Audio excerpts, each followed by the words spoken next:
here is the Writer's Almanac for Thursday.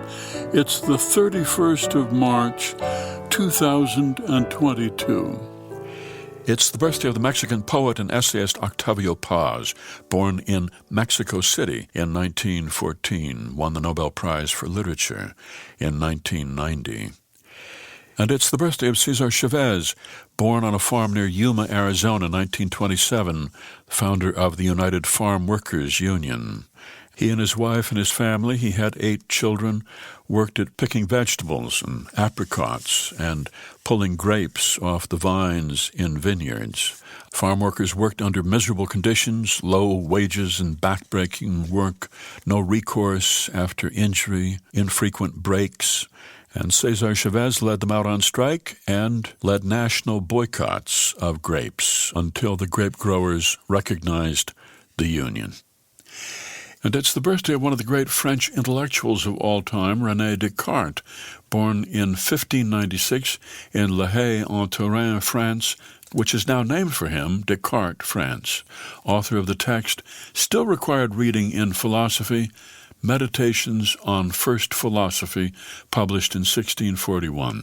He's the man who said, cogito ergo sum, I think, therefore I am, although he first wrote it in French, of course.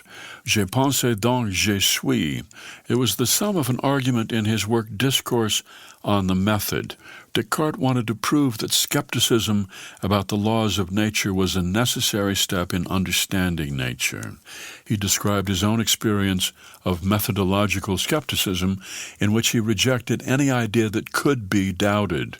He even doubted his own existence, but came to realize that the one thing he could not doubt was the existence of his own thoughts. And if he was doubting, he was thinking, and if he was thinking, then he existed. And so his famous conclusion, I think, therefore I am.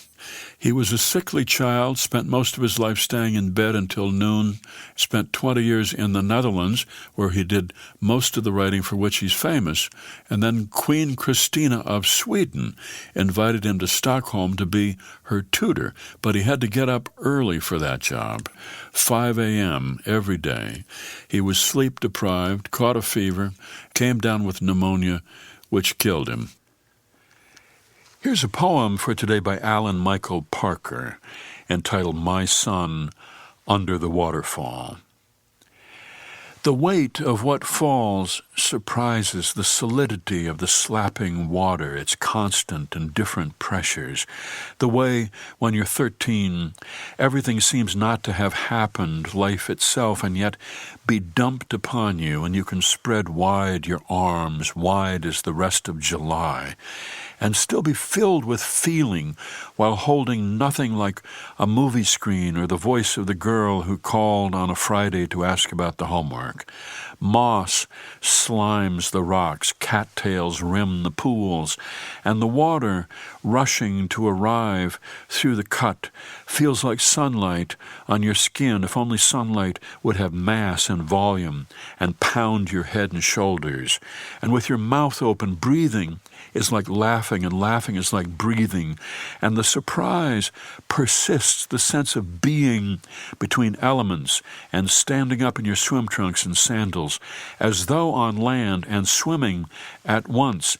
And your resolve also matters, to keep hold of these feelings, of each single feeling, no matter the future, to stay true to what you feel and not to give the next kid a turn, the long line of campers beginning to chant your name, and you pretend not to hear, deafened by the lovely crushing of the water on your head.